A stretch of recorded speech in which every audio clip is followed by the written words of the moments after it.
Moment I walked into my supervisor's office and saw the old man from the pharmacy sitting in the chair across from her desk.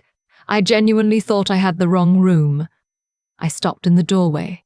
My hand was still on the handle. He was wearing a charcoal blazer, silver reading glasses resting on his nose, a leather folder open on his knee. He looked up at me the same way he had 3 weeks ago, calm, unhurried, like he had all the time in the world and wasn't bothered either way. My supervisor, Nora, was standing behind her desk with her arms crossed. She was not calm. "Close the door," she said. I closed the door. I should back up. I work as a pharmacy technician at a mid-sized community hospital in Dayton, Ohio. Have for about 4 years now. It's not glamorous work. Most days it's counting pills, verifying insurance codes, answering the same 3 questions from the same rotating cast of confused patients.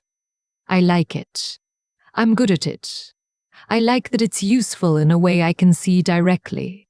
Someone walks up not feeling well, walks away with what they need. That's about as clear as cause and effect gets. The outpatient pharmacy window is on the ground floor, just off the main lobby. We get a mix. People picking up prescriptions after appointments. Families coming in for a family member who couldn't make it. Elderly patients on fixed incomes who've been coming to this hospital for 30 years and will tell you about it whether you ask or not. I don't mind those conversations. Some of them I actually look forward to. It was a Tuesday in February, around 11:15 in the morning. Not busy, but not slow either.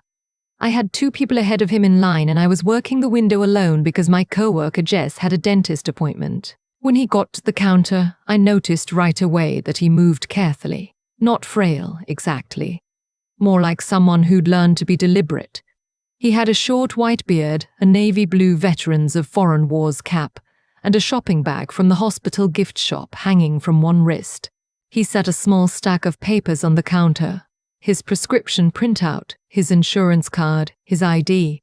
"Good morning," he said. His voice was steady, unhurried. "Good morning," I said. "I'll get this pulled up for you." His name was Theodore. The prescription was for a blood pressure medication, a 30-day supply.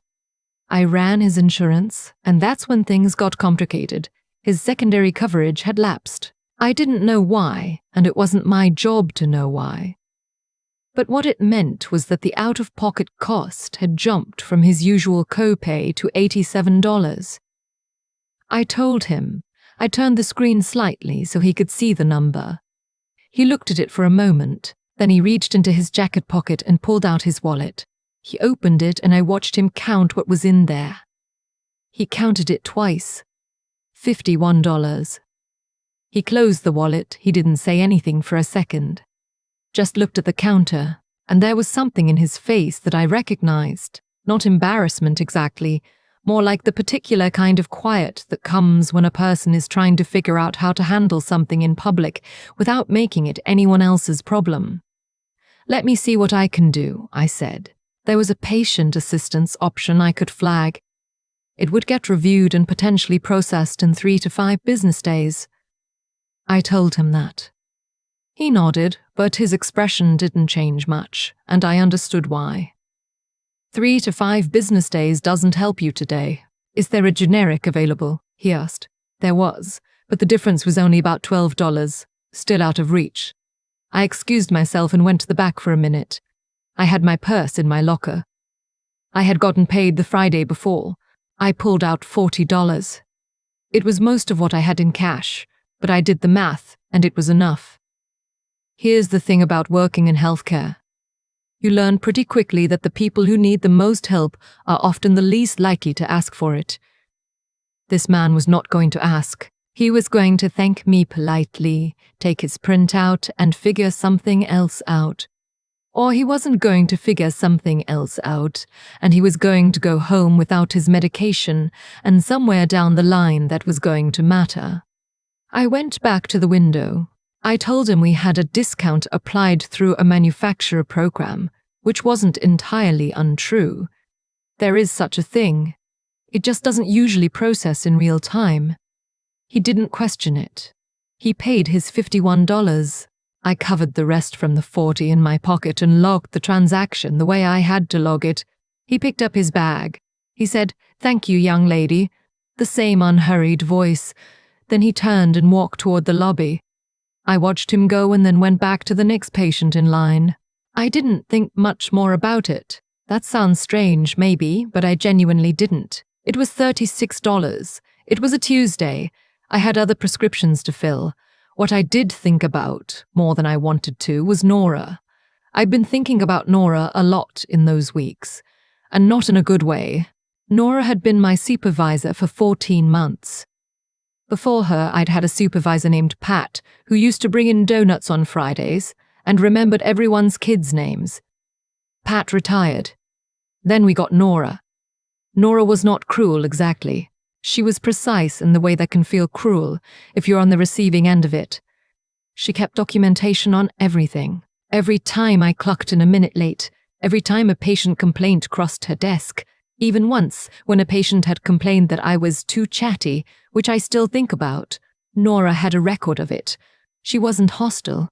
She was just relentless in a way that made you feel like you were always one small mistake away from a conversation you didn't want to have. The other thing about Nora was that she had favorites. This was an open secret on the floor. If she lied to you, she covered for you, gave you the good shifts, let things slide. If she didn't like you, she didn't say so. She just made sure you knew it in other ways. I wasn't one of her favorites. I had never been able to figure out why, exactly.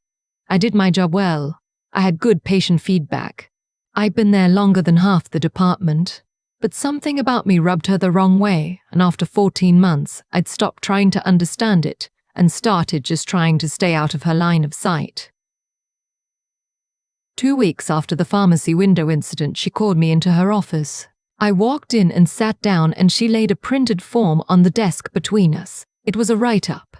The charge was that I had improperly applied a discount to a patient transaction without authorization. Someone had reviewed the transaction logs.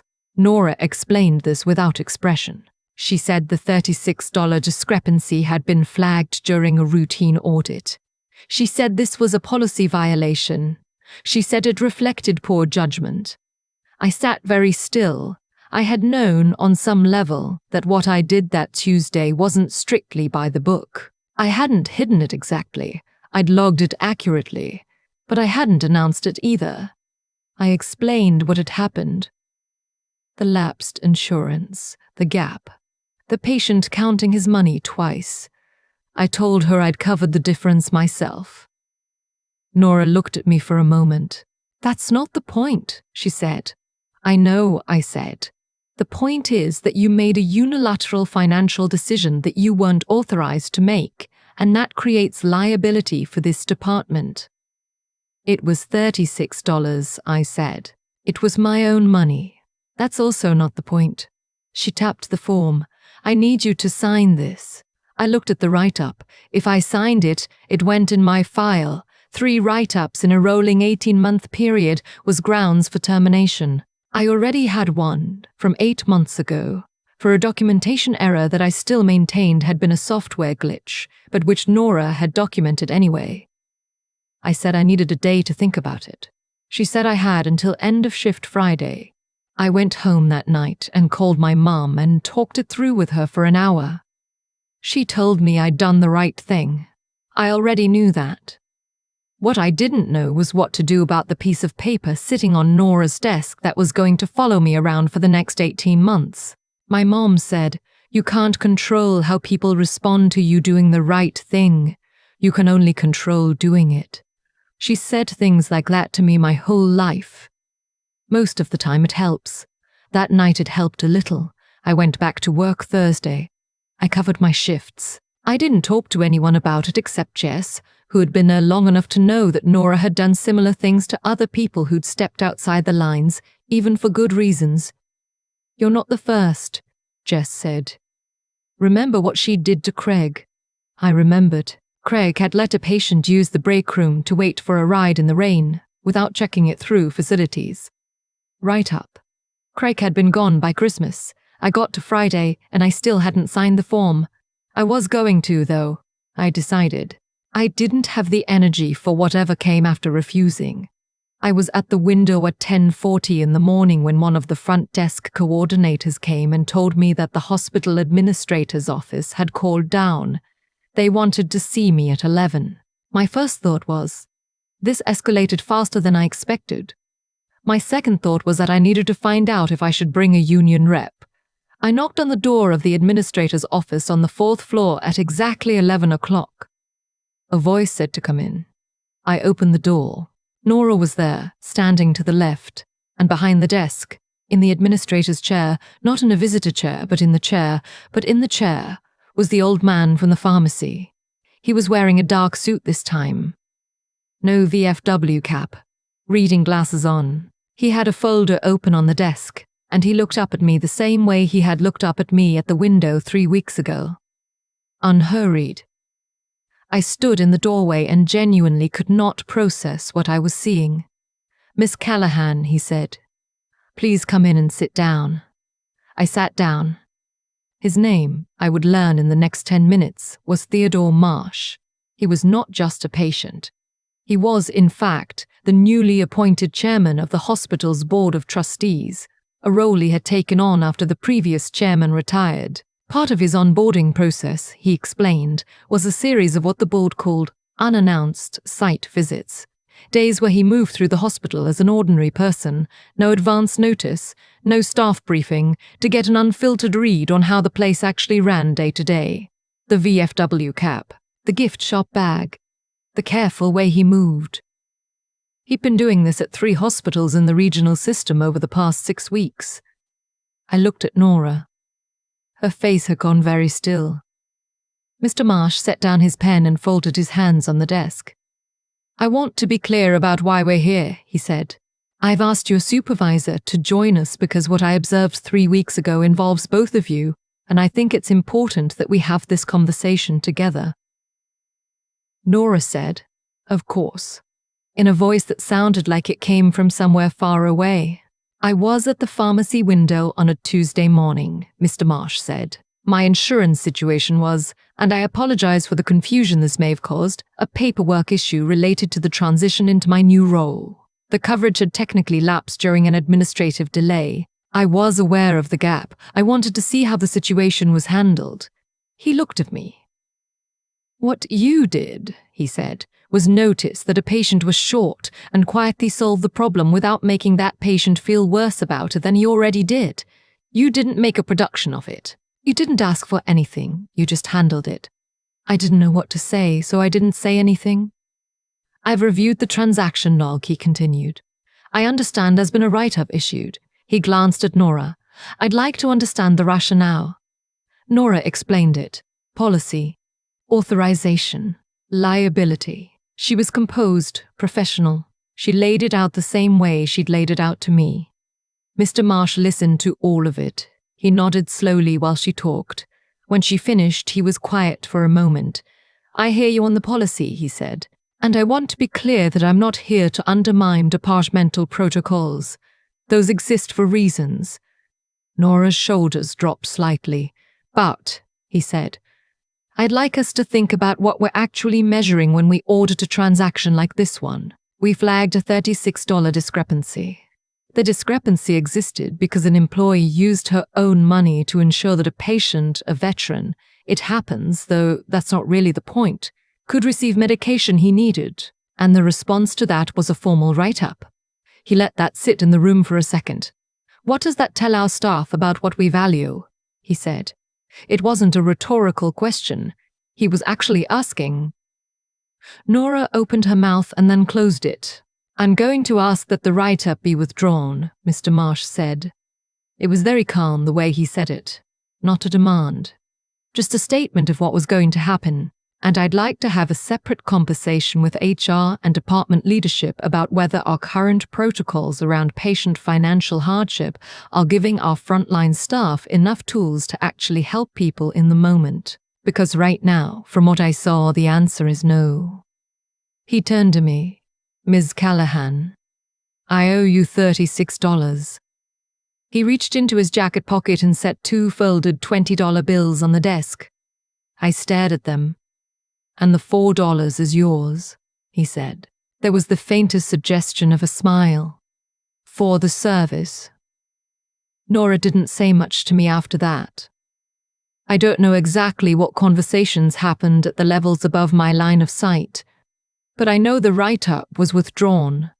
I got the confirmation in writing 2 days later. I know there was a department heads meeting the following week that Jess said ran unusually long. I know that 3 months after that, Nora accepted a position at a different hospital in the system, a lateral move that was framed as a promotion in the internal announcement. I kept the $40 on my dresser for a while. The 220s, I don't know why. Eventually, I put them in my wallet and spent them on groceries like a normal person. But for a few weeks, I just left them there. The thing I keep coming back to isn't the twist of it. The fact that the old man turned out to be the board chairman, which is objectively a wild coincidence, and I understand why that's the part people focus on. The thing I keep coming back to is the moment at the window. Before I knew any of it, when it was just me and a stranger and a $36 gap. I didn't do it because I thought something would come of it. I did it because he counted his money twice and didn't say a word, and I couldn't unknow that. My mom used to take me with her to the grocery store when I was little, and sometimes she'd spot someone at the self-checkout struggling to make the total work, and she'd just quietly hand the cashier a 20 and say, "Put that toward it," and keep walking. She never made a thing of it, never waited to be thanked. I asked her once why she didn't at least let them know it was her, and she said that the point wasn't for them to know. The point was for the problem to go away. I thought about that a lot when I was 22 and 23 and trying to figure out what kind of person I wanted to be at work. Specifically, healthcare is one of those fields where there are 100 small moments every shift, where you can choose to do the technically correct thing or the actually right thing, and sometimes those are the same thing, and sometimes they're not, and you have to figure out which is which faster than you'd like. I'm not always good at it. I make mistakes. I've had shifts where I was short-tempered or distracted or just went through the motions. That Tuesday wasn't some heroic moment. It was a Tuesday. But I think there's something to the idea that the small choices are the real ones, the ones nobody is watching, the ones that don't pay off in any obvious way. That's where you find out what you actually think matters. Mr. Marsh sent a brief note to my department head a few weeks after our meeting. I only heard about it secondhand. Apparently, he'd written that in his site visits across 3 hospitals. What he found most telling wasn't the facilities or the systems or the metrics.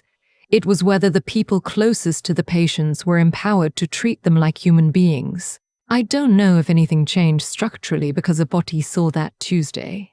I hope it did. I know that the patient assistance flagging process got updated and that we now have a small discretionary fund that pharmacy technicians can draw from for exactly the kind of situation I'd faced, with documentation, with oversight, the right way. Jess showed me the memo. It was dry and bureaucratic, and I read it 3 times. Theodore Marsh comes in occasionally now. He doesn't always stop at the pharmacy window. Sometimes I see him in the lobby, moving the same way he always moves. Careful, unhurried, taking things in. He doesn't make a thing of it when he does stop by. He says good morning. I say good morning. We act like 2 people who've met before, which we have, under circumstances that were a little unusual. Once, he asked how I was doing. I told him I was good. He nodded and said he was glad to hear it, and he meant it the way people mean it when they're actually asking. That was enough. That's the part I think about when I think about that whole stretch of time. Not the write-up, not Nora, not the 220s sitting on my dresser, just that being asked how I was doing by someone who wanted to know. It turns out that's not as common as it should be. In a hospital, maybe especially. In most places, probably. My mom was right the night she told me I could only control doing the right thing. But I'll add one thing she didn't say, which is that doing it anyway, quietly, without an audience, that stays with you. It shapes how you move through the next shift and the one after that. It becomes part of how you do things. The Marine Corps teaches you a lot of things, according to the movies. I wouldn't know about that. But working in a hospital long enough teaches you this. People are paying attention even when you think they're not. And more importantly, you should act like they're not. Do it anyway. Do it quietly. Walk away before they can say thank you. Let the problem disappear. That's the whole job. I've thought a lot about why that Tuesday stayed with me the way it did. It wasn't dramatic. No one applauded. I went back to the next patient in line and finished my shift and drove home and made pasta. That was the whole day. But here's what I've come to understand about moments like that one. They don't feel significant when they're happening. They feel like a choice you make in about 4 seconds, almost without thinking. Because thinking too long would probably talk you out of it. Theodore counted his money twice and didn't say a word, and something in me just moved. That's the only way I know how to describe it. Not a grand moral decision. Just a movement. What I've learned, and I mean really learned, not in a way I could have told you at 22, but in a way that's become true through living it, is that integrity isn't something you perform when people are watching. It's something you either have or you don't, in the moments when no one is. The version of me at that pharmacy window had no idea there was a board chairman on the other side of the glass. There was just a man who needed $36 and had 51. That's the only version of the story that matters, actually. Everything that came after. Mr. Marsh's office, the write-up being withdrawn, the discretionary fund memo, all of that was a consequence, but the cause was just a Tuesday. A gap. A choice.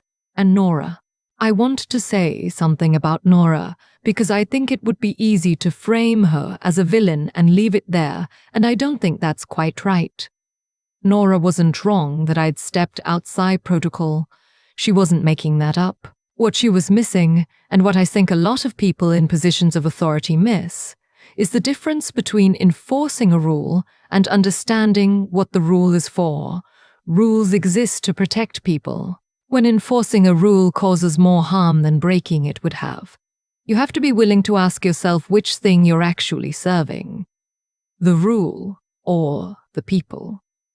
She didn't ask that question. I hope somewhere along the way she eventually does. I genuinely mean that. The thing about resilience, real resilience, not the motivational poster kind, is that it's built in the ordinary moments of doing right, when doing right costs you something. It might cost you $36. It might cost you a write-up in your file. It might cost you the approval of someone who has power over your schedule. You do it anyway, not because you're sure it'll work out, but because the alternative is becoming someone who doesn't. My mum handed a 20 to a cashier once, years ago, for a stranger she'd never see again. She didn't wait around. She just kept moving. I watched her do that, and I didn't fully understand it then. I do now. The lesson wasn't about generosity in some abstract sense. The lesson was about who you are when no one is keeping score. Theodore Marsh was keeping score, as it turned out, but that's not why I did it. And that's the whole point.